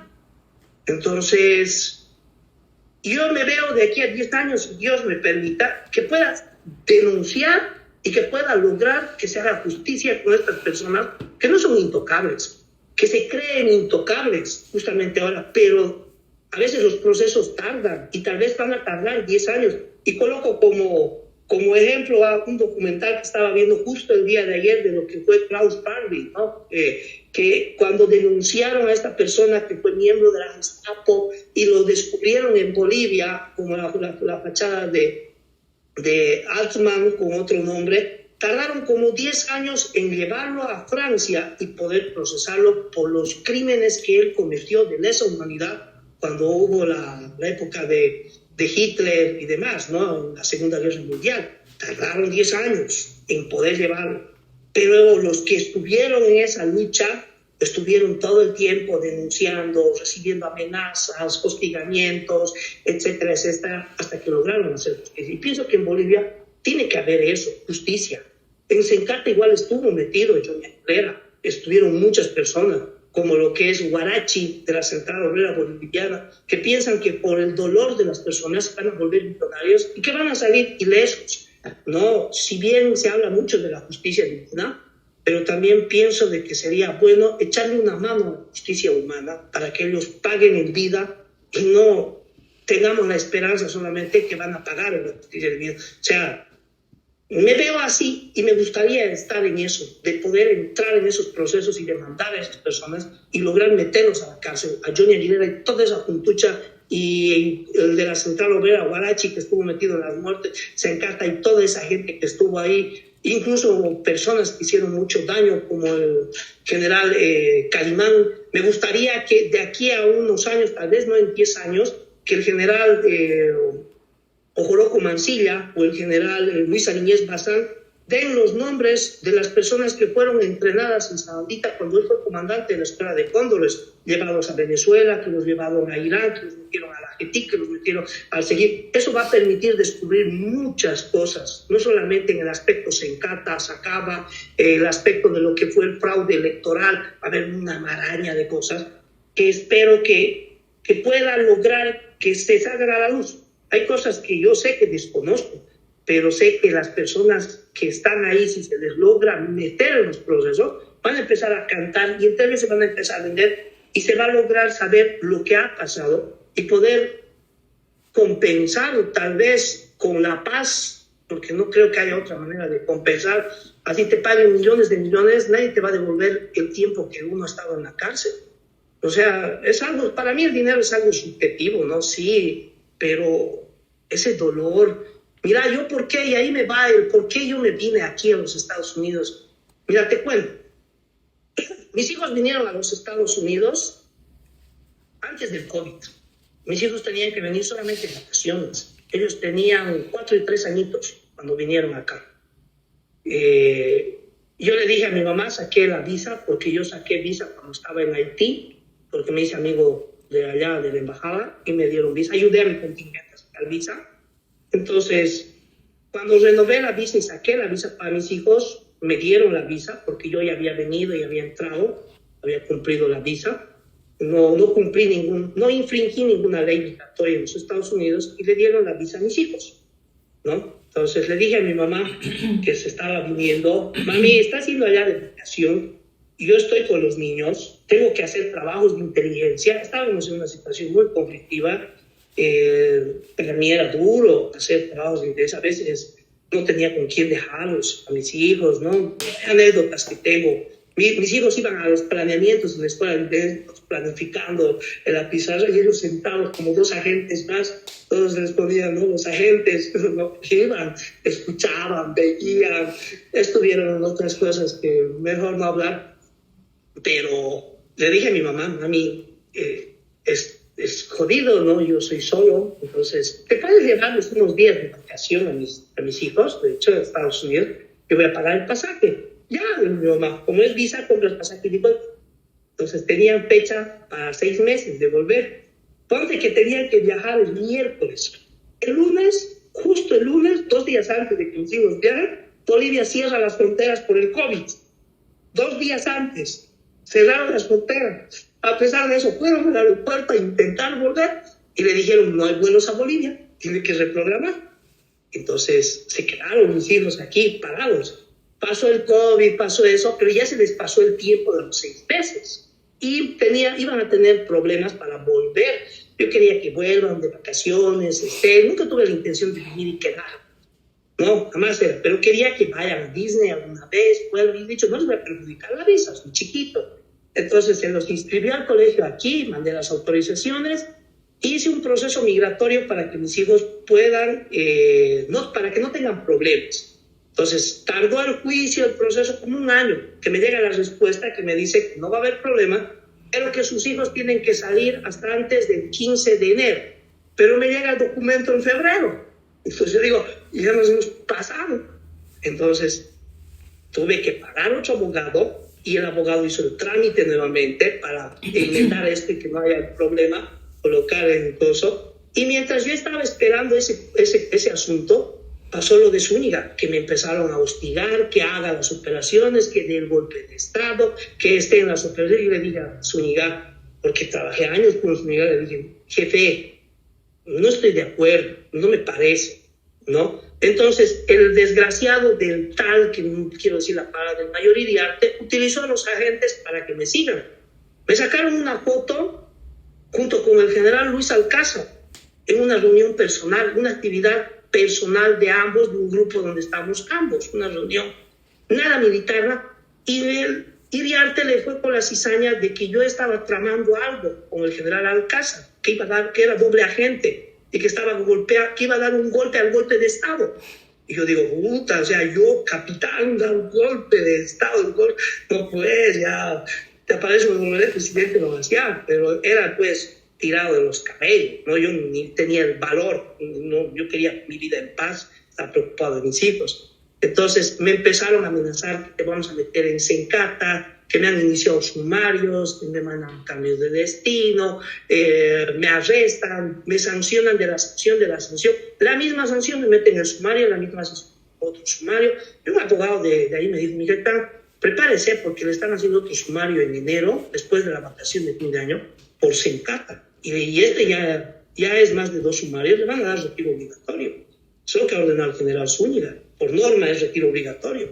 Entonces, guárdense sus pesitos de su aguinaldo y nada, entonces me vine a los Estados Unidos. ¿Pero por qué me vine? A eso quería llegar. Porque yo dije, bueno, me quedo en Bolivia y me arriesgo a la justicia boliviana, me peleo contra el general Zúñiga, me peleo contra el presidente, que al final voy a salir perdiendo, y me quedo ahí nadie me va a ver como víctima ni como mártir, porque yo estuve infiltrado en los movimientos del MAS, movimientos de oposición, comité cívico y todo el mundo va a decir, ay, el desgraciado, ay, el que nos espiaba, pero yo lo conocía como Adrián, yo lo conocía como Pedro, yo metí a mucha gente presa por minería ilegal, hice meter en los problemas, por ahí me van a esperar y me van a pulir, entonces no, he dicho, ¿qué hago? Pero lo que me dolía a mí, a pesar de eso, me podía arriesgar, he dicho, no importa, ¿no? Al final, no sale adelante, no soy.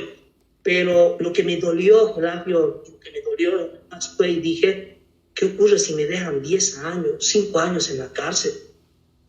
Mi hijo cuando se fue a los Estados Unidos tenía 4 años, tenía 5 años, el mayor, y ahora tiene 8 y están 3 años. En todo lo que tardó ese proceso, el COVID y demás. Ahora, si me dejan 10 años en la cárcel, voy a salir cuando mi hijo tenga 18 años. Ese niño ya no me va a decir papá, me va a decir desgraciado, me dejaste. No, he dicho, no. ¿Qué hago? Dejo mi vida, mi carrera. Me dolió a mí dejar mi carrera. Yo todavía tenía la esperanza de que podía hacer. Mi mente sabía que no, pero yo decía, pero puedo entrar. Hay militares, camaradas que están ahí. Me conoce Santi Esteban, que fue mi instructor en el CITE, Dani Cuadros y demás que estaban esas veces. Pero ese tiempo no. Yo preferí volver y salir del país por mis hijos, para que vuelva a mirar y a mí me costaba más, me dolía más, porque mi hijo mayor tiene Asperger.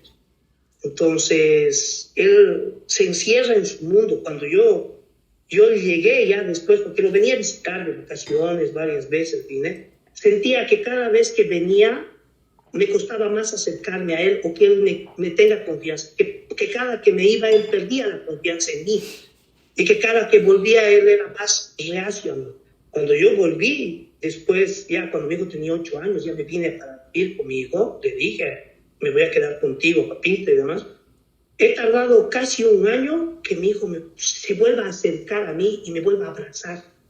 Que me vuelva a abrazar. O sea, ¿sabes lo que es que tu hijo de 8 años no te quiera abrazar y que en 1 año tú le abraces y él te haga así por la condición del Asperger que tiene?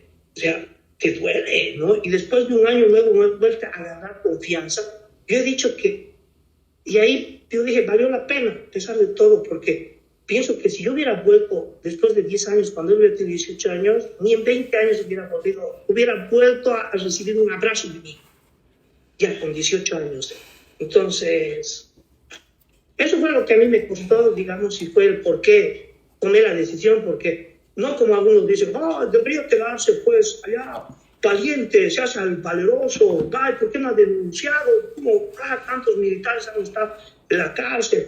Yo los admiro, yo los respeto, y tal vez sí acepto eso de que he sido cobarde, ¿no? Y digo, sí, he sido cobarde, pero no cobarde por mí, sino cobarde por mis hijos, por ellos. Pero si yo no hubiera tenido hijos, mis camaradas que me conocen saben, yo siempre he sido medio rebelde, ¿no? Que me vale un comino. Incluso me acuerdo y te cuento como una anécdota. Yo era del equipo de natación en el colegio militar, cruzó el estrecho de Tequina 2 veces. Y un curso más que nosotros, sabes que siempre te odias con los de un curso más, la tanda de los pioneros, no había ninguno en el equipo de natación. Hubo un año uno, pero se fue. Pero no había nadie. Y me acuerdo que un día cuando estaba volviendo de entrenar en natación, los cadetes de 3er año y era de 2º año estaban limpiando ahí el comedor. Y como nosotros fuimos a entrenar tarde, el teniente Talamás nos dejó y se fue a error. Vino pues el trique, nos empezó a sancionar, perros, ustedes desayunando y yo limpiando ahí, hacer tiburones, que era hacer flexiones saltando. Y en invierno, cuando en La Paz y mi papi pues se escarcha y las manos te queman haciendo así. Yo me enojé y le dije, inútiles, eso fue lo que dijo el cadete, inútiles. Y le dije, como dice mi cadete, silencio, no tenemos cables. Y me paró y me dijo, no soy ningún inútil. O sea, tú no eres inútil. Yo soy más apto que usted, por lo menos yo soy del equipo de natación, usted es un inútil. No, 2 años que viví negro, me quería hacer despertar, pero yo soy así. Entonces, me podía haber quedado en la casa, pero lo que me quebró fueron mis hijos. Y dije, no, 18, ver los 18, creo que prefiero que me golpeen a que no me abracen, sinceramente. Un buen amigo dijo, hay que poner una balanza que pesa más. Seguir peleando o ya ver por el bien de los que los rodean a uno, ¿no? Y los que uno ama también, por el bien de ellos, salud, mentalmente. Entonces a veces es lo mejor, ¿no? Entonces, ¿usted qué cree? ¿Que la justicia y la luz van a salir a la verdad? Porque estamos en eso, estamos en un intento arduo de que la justicia por fin libere un poco a Bolivia, ¿no? ¿Usted cree que algún día va a salir a la luz a pesar de los intentos que ellos están haciendo para tapar todo, para ocultar la verdad? Yo pienso que sí, va a salir las cosas a la luz. Pienso que algún momento va a haber un juicio de responsabilidades.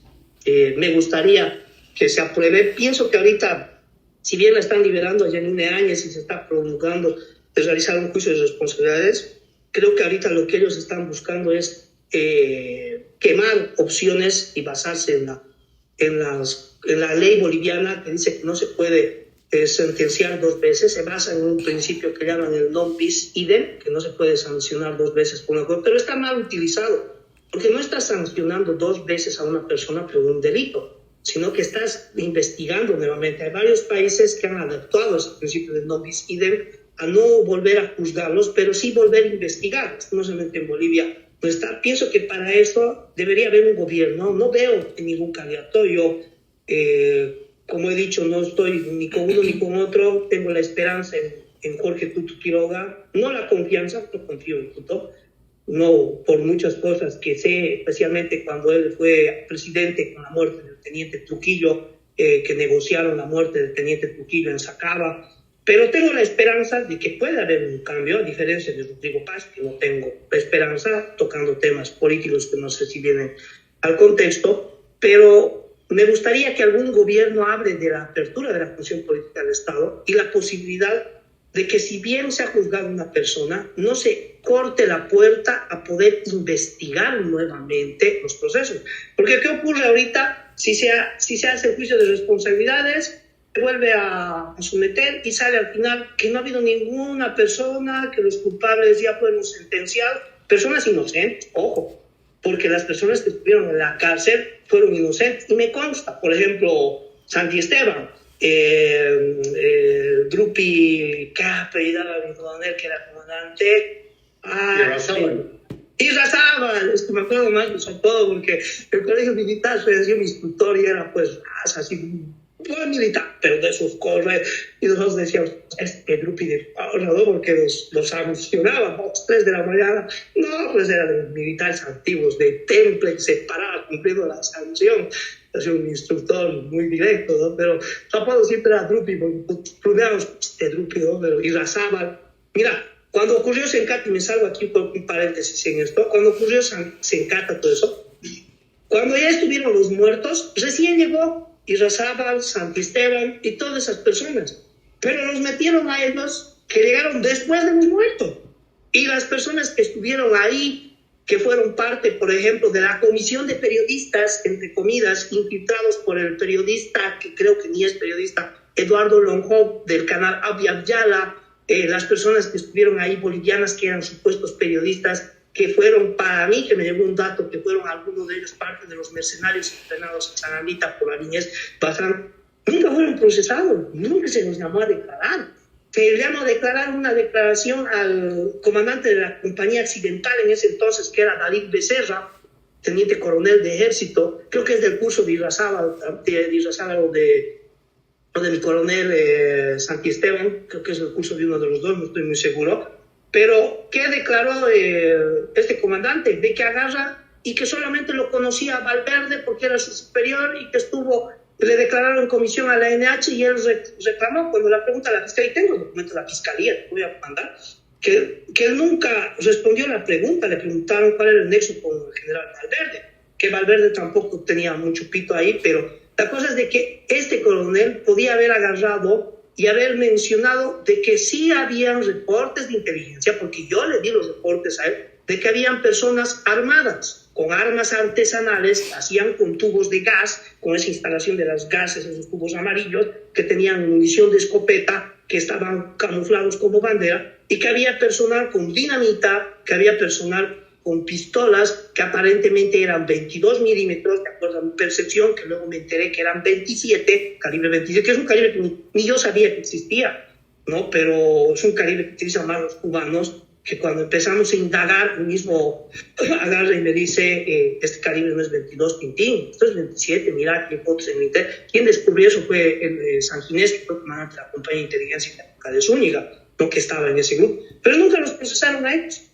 Porque, mira, el hecho de que el comandante diga que hubieron reportes de inteligencia, el jefe del grupo 300, que era inteligencia del presidente, que habían reportes de inteligencia que hablaban de armamento, pago de estipendio diario que nos daban a nosotros entre 150 y 200 bolivianos, a veces 300, más o menos en ese promedio de dinero en las hojas de coca. Parecían los de Franklin Flores, la gente de Franklin Flores, junto con la gente de Guarachi y de la COP, que ellos traían ese abastecimiento logístico, y tú veías las fotos y es coca que te estaban dando a los hombres de la derecha plata para sostener. Han marchado en Sencata gratis.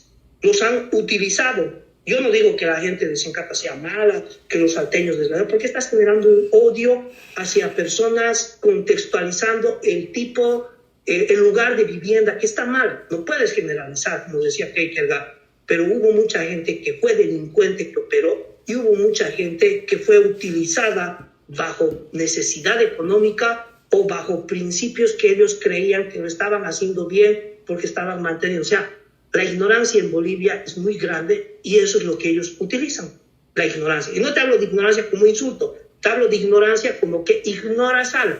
Todos en un momento en ciertas cosas somos ignorantes, ¿no? Somos ignorantes. Me incluyo que yo soy ignorante en muchas, por ejemplo, en temas legales. Yo soy ignorante, el ignorante más grande. Por eso tengo abogado, ¿no? Si no, lo haría yo solo. Pero todos somos ignorantes. A veces dices ignorante y la gente piensa que lo estás insultando, ¿no? Pero pienso que va a haber algún momento, ¿no? Quizás como tardó la justicia de los judíos con Klaus Barbie, que tardaron más de 10 años después de que lo encontraron en Bolivia, poder llevarlo a un juicio en Nuremberg y procesarlo en una corte francesa. Tal vez tardaremos 10 años en Bolivia en que haya un cambio en la justicia real y que se pueda aplicar lo que realmente es, ¿no? Y eso les va a doler más, porque ahorita Aguilera tiene pues sus 60 años, 50 años, de aquí a 10 años va a tener 10 años más y le va a doler más entrar a esa edad a la cárcel y que cumpla una sentencia. Que la justicia se tiene que cambiar en todo aspecto, no solamente en el tema de cuánto, porque gente por extorsión o por robar al Estado, creo que entran 5 años de cárcel, cumplen 1 año, piden perdón judicial, indulto judicial y salen. Sentencias de 3 años que son mal llamados saludo a la bandera. Para mí el saludo a la bandera tiene que ser algo de honor, algo sagrado, por eso es un saludo a lo que te ves como estás saludando a tu país, pero será pues un saludo a la huipala, ¿no? Que lo haces hipócritamente, que entras. Pero ojalá. ¿Y cómo usted describiría que mantiene esa esperanza, tal vez hasta el buen humor después de tantas cosas que ha pasado? Y el exilio es difícil y triste, estar lejos de la tierra de uno, a lo que ya uno se acostumbró también y ama, ¿no? O a lo que uno quiere despertar día a día, escuchar tal vez la salteña, ese tipo de cosas a uno a veces, en ciertos momentos le afecta más que a otros, ¿no? Sí, mira, te afecta el tema de... Creo que es más hasta a veces un aspecto psicológico, ¿no?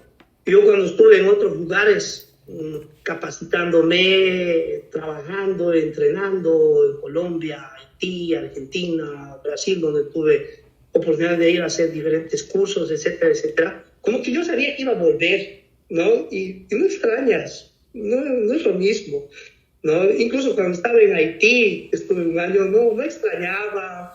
Uno está ahí, disfruta el momento, vive, como dice la teoría de los New Age, vives el momento, pero cuando tú sabes que tal vez no vas a volver, o que tu mente te juega, o a mí me jugó, y no tenía ni un mes ya en Estados Unidos, ya extrañaba Bolivia, ya quería volver a Bolivia.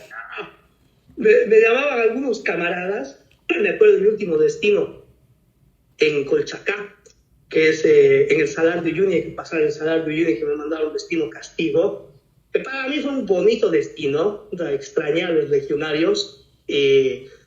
Nosotros lo que hacíamos a veces cuando hacíamos patrullaje o cuando controlábamos la guardia, porque mira, en Colchacá, haciendo frontera con Chile, un lugar donde disfruta de contrabando, una zona medio conflictiva, la división ordenó que hagamos guardia sin fusiles, porque tenían miedo de que se roben, porque era la disposición desde el Comando de Ejército, y obviamente el Comando de Ejército recibió la orden del Ministerio de Defensa. Entonces, todo el personal militar, teníamos nuestras pistolas de rotación, las guardábamos en material bélico, nos quitaban, llegabas y te quitaban tu pistola, y hacías con una pistola que llamó el Comando de Ejército en ese entonces, de esta época de Rupert Savage, réplica, que en realidad es una pistola de juguete, ¿no? Una pistola de juguete que le quitabas a tu hijito y la ponías ahí, y con eso hacía. Y los soldados hacían sin fusiles, nadie tenía armamento.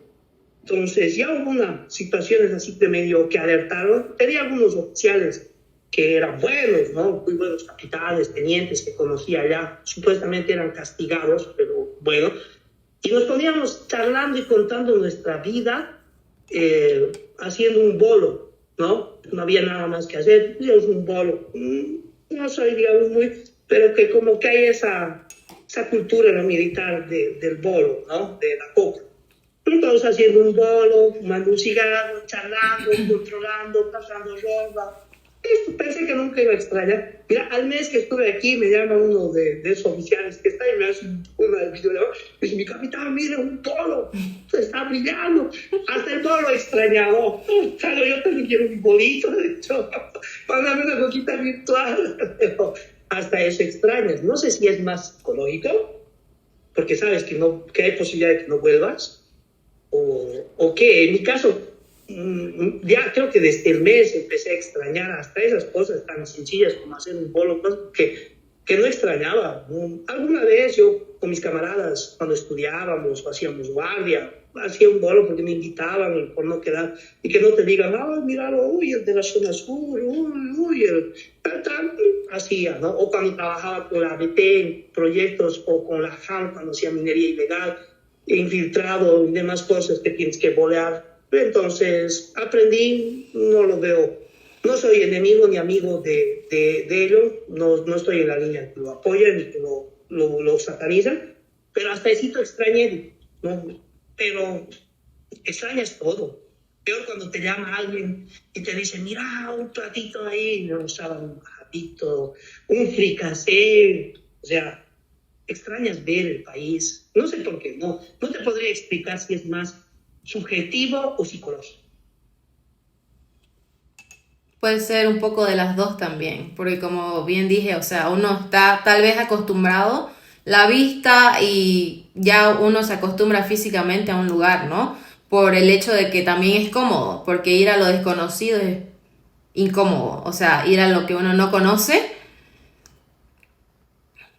Sí, ahí aplicaría algo que escuché, leí una vez, que habla del estado de confort que hablaba Tocqueville, ¿no? Tocqueville decía que generalmente las personas nos adoptamos a un estado de confort de tal manera que cuando aparece algo que pueda amenazar o pretenda sacarnos de ese estado de confort, a pesar de que pueda ser para mejor, tendemos a rechazarlo por temor a lo desconocido.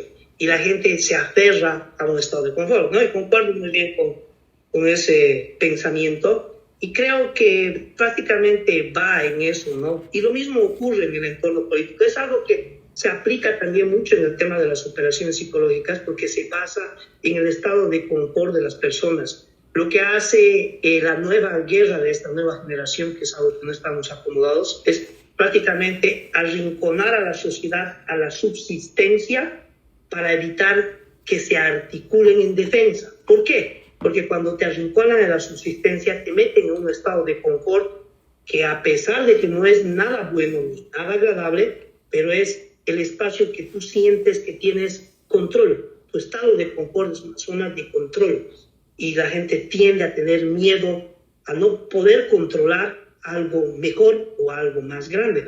Y eso es lo que ha ido trabajando en Bolivia desde prácticamente el inicio del movimiento al socialismo, no solamente con la creación de milicias en Bolivia, el desarticular y el desarmar a las Fuerzas Armadas, sino con todo lo que está pasando en el contexto ideológico en Bolivia, ¿no? El evitar el generar en realidad pequeñas banderas de lucha que le dan a las personas ciertas sensaciones de victoria para evitar una victoria real. O sea, ganamos campañas, pero no ganamos la guerra. Y con ganar una campaña ya somos victoriosos y ya, con eso es suficiente, ¿no? Como para mí, coloco esto como el tema de lo que ocurrió en las elecciones este 17 de agosto, ¿no? Que el hecho de que salga un resultado en contra del movimiento al socialismo y en contra de Andrónico Rodríguez, la gente dijo, ya, listo, no hubo fraude, no hay fraude, qué belleza. Incluso lo quieren condecorar a Washington, hablan de que el proceso electoral fue el proceso más transparente, que las personas que se colocaron, y eso es un discurso que escuché de Rodrigo Paz en CNN, que parece una aberración, que habla que las personas que dirigieron el proceso electoral ahora fueron las personas más idóneas.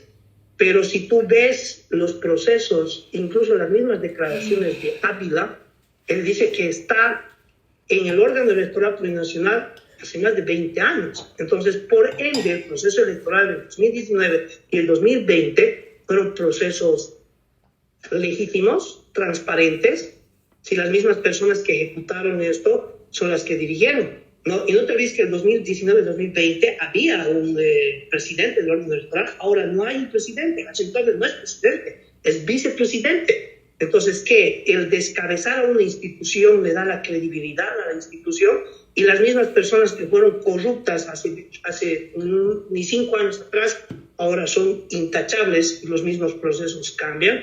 Entonces, creo que hay muchas cosas ahí. Hay una denuncia que incluso la sacaron varias personas. Yo me encuentro revisando o analizando con un grupo de confianza, como llamo, que son militares activos, pasivos, mis camaradas, no todos ellos mis superiores, pero los hablo con mucho respeto, que estamos revisando las cosas. Hicimos también, tratamos de hacer un software de control electoral, que lo hicimos, etcétera, etcétera. Pero no tocamos el tema externo, ¿no? Que estamos revisando solamente Bolivia. Pero ya hubo una denuncia de que en una mesa en el Brasil hubieron inconsistencias donde aparecieron misteriosamente más de 100 votos, ¿no? Que luego con una notita Hachentopper la aclaró y dijo el por qué, pero luego se contradijo y sacó otra nota después. Las fechas en las cuales emite el documento con las fechas que él coloca el documento no coinciden, porque él, por decirte, emite un documento, una nota aclaratoria el 22 de agosto, pero coloca que como hubiera elaborado el documento el 19 de agosto, o sea, él escribió en el futuro para el pasado. Entonces, la gente no habla de esos aspectos, no toca esos aspectos, porque vemos que hay una victoria y con eso nos han arrinconado. Otro ejemplo más objetivo que colocó es la reunión mal denominado Encuentro por la Democracia que hubo recién nomás, donde Lara no fue, que no es casual para mí, donde 3 de los primeros puntos que hablan es del tema de la transparencia del órgano electoral, como un órgano transparente, cuando no es así. Y después, y eso me llama mucho, ¿por qué? ¿Cuál es el afán de transparentar, de demostrar que es transparente? O sea, 3 artículos de los 9 hablan de eso. Pero yo hubiera colocado mi criterio personal, o si hubiera asesorado, que se coloquen observaciones como, por ejemplo, cuál es la población votante que existe dentro de cada unidad educativa, que se dé un desglose de las personas votantes. ¿Por qué? Porque si yo sé cuántas personas han votado en total, cuántas personas han votado en cada recinto electoral, cuántas personas han votado en cada asiento electoral y cuántas personas han votado en cada mesa electoral, puedo empezar a tener incluso un control, porque puedo decir, a ver, un momentito, ¿se acuerda del orden electoral? Han votado en la unidad educativa Felipe Simón Rivero del Miraflores en La Paz 500 personas, pero las actas que ellos me colocan muestran 503 personas. ¿Cómo es posible eso? ¿No? O sea, puedes... Dos, tú puedes agarrar y corroborar ese dato de decir, a ver, de acuerdo al órgano de Estado plurinacional, han votado 7 millones en Bolivia, ¿no? Pero, por darte un ejemplo, tirado al cabello, pero de acuerdo al último censo, que no ha sido hace mucho tiempo, ha habido, no sé, en edad votante 5 millones. ¿Cómo es posible que en 3 años hayan crecido tantas personas si en 12 años no ha habido un incremento poblacional tan grande? O sea, en 12 años no hemos crecido. O sea, te permite generar muchos cálculos y análisis desde el punto de vista estadístico, objetivo, análisis subjetivo, muchas cosas que te van a permitir encontrar la verdad de los hechos. Y te hablo como analista de operaciones psicológicas, ¿no? Que es lo que nosotros hacíamos, tratamos de eslabonar todo, ¿no? Trabajamos. Hay un programa que me gusta mucho con el que yo aprendí en Colombia a hacer esos análisis, que era Power BI, que hace muchísimas cosas, que no es muy difícil, pero te da muchos aspectos. Y el tener esa información te da esos aspectos, porque ahorita hay muchas columnas vacías de información que no te permiten generar todo el análisis que tú tienes y ver cuál es la tendencia real que está ocurriendo. Entonces yo, como partido político, hubiera tenido tal vez ese interés, tal vez como analista, le hubiera sugerido a mi candidato a la presidencia que exija esas cosas para poder ver. No solamente basarnos en el que, no haremos guerra sucia. Pero si hay una ley que dice que no puedes hacer guerra sucia, es más, hay un reglamento que reglamenta la ley y hay una institución recién creada que es el CIFDE, que también debe estar controlada. Entonces, no necesitas hacerlo, ya lo puedes colocar sobre qué, pero no es tan relevante. Puede ser medio importante, pero no relevante. Entonces, yo creo que deberíamos irnos a las cosas relevantes de las acciones, porque si no seguimos tapando el sol con un dedo, como el militar cuando dice, pero la revista, ya, préstense uniformes y muestren que tenemos todo, ya, armen los escuadrones. Pero es mi criterio personal. Puedo estar equivocado, pero creo que hay cosas que hay que atacar más hacia la relevancia y no solamente en el que es importante por el momento. Porque la importancia puede ser a tiempo o puede ser momentánea. En cambio, la relevancia tiene una repercusión en el tiempo y tiene que tener una sostenibilidad en el tiempo. Así es que nadie se dedica a investigar más allá de lo que les da el inmediatismo, ¿no? De las noticias, de las redes sociales, la gente se queda también con eso. Entonces, ya con todo lo que nos ha contado cómo es el exilio, también por qué. ¿Cuál es el mensaje que usted le daría a esta generación y tal vez a la futura generación, como vendrían a ser sus hijos tal vez, para que puedan vivir tal vez tranquilamente y tengan sueños también en Bolivia, porque hay sueños que han sido truncados gracias a este gobierno y los anteriores? Entonces, ¿cuál sería el mensaje y el legado que a usted le gustaría dejar?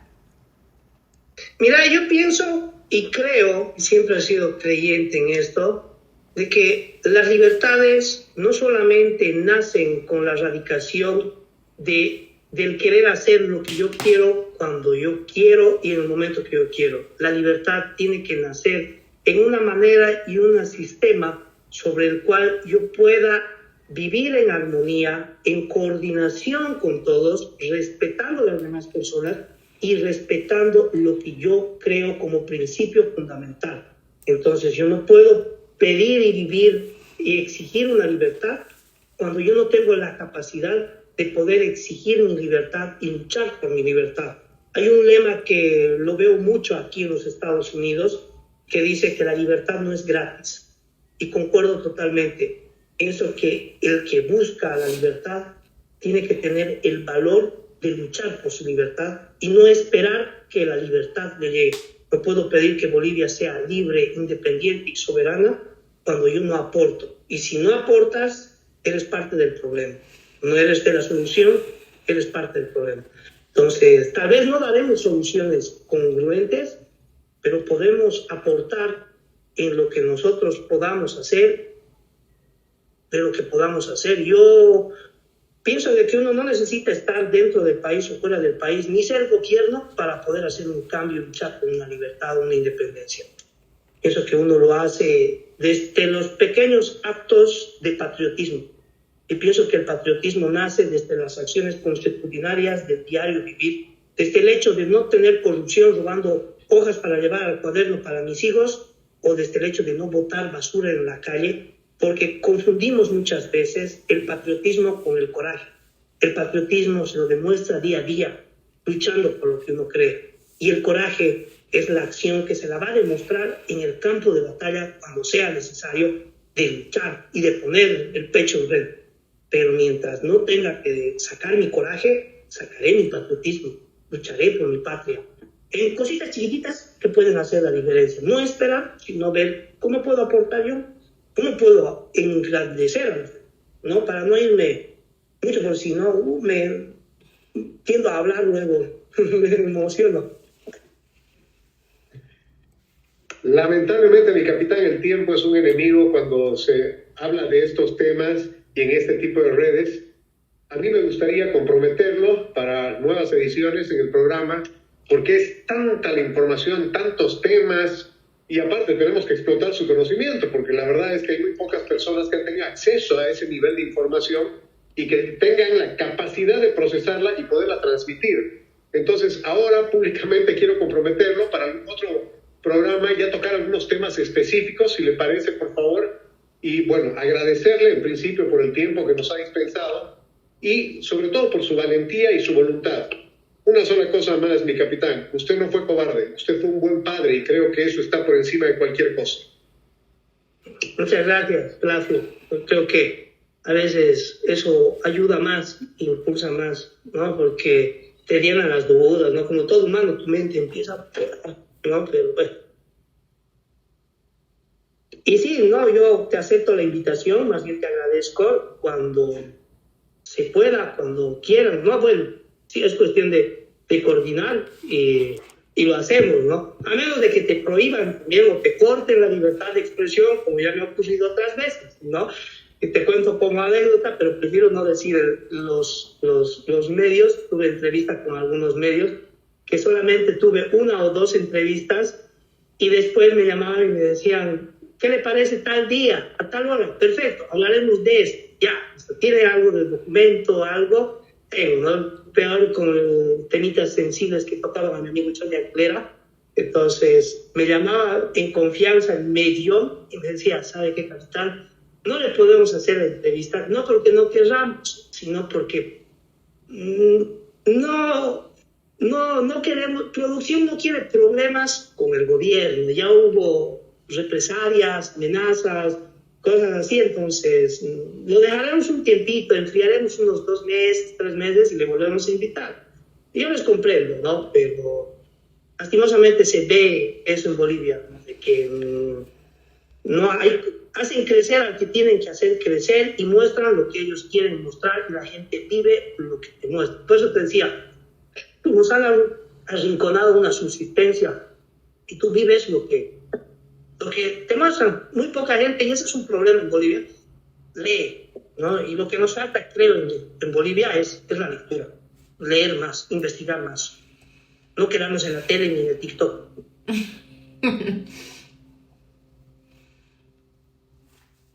Bueno, muchísimas gracias, capitán Sergio Castro, por el tiempo, por el conocimiento también que nos ha brindado, por contarnos sus experiencias, más allá de todo lo que fue y lo que es su carrera profesional, los riesgos que ha incluido pertenecer a la división de inteligencia y más allá de eso, los riesgos a los que se ha sometido y los sacrificios que ha tenido que hacer por el mismo hecho de que usted jamás traicionó sus principios, sus ideales, sus convicciones, y eso es un ejemplo que se transmite y que nosotros le agradecemos de todo corazón por habernos dado la oportunidad de utilizarnos como canal, de que el mensaje, porque es un mensaje de impacto social muy alto, el decir, no, yo estoy en tal posición, pero a pesar de todo eso, yo jamás voy a traicionar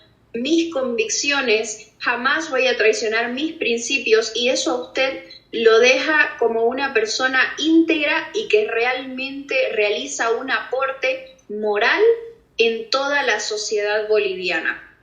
Así que muchísimas gracias nuevamente por su tiempo, por su energía y por habernos brindado esta hermosa entrevista. De corazón deseamos tenerlo de vuelta muy, muy pronto. Muchísimas gracias a ustedes y a toda su audiencia.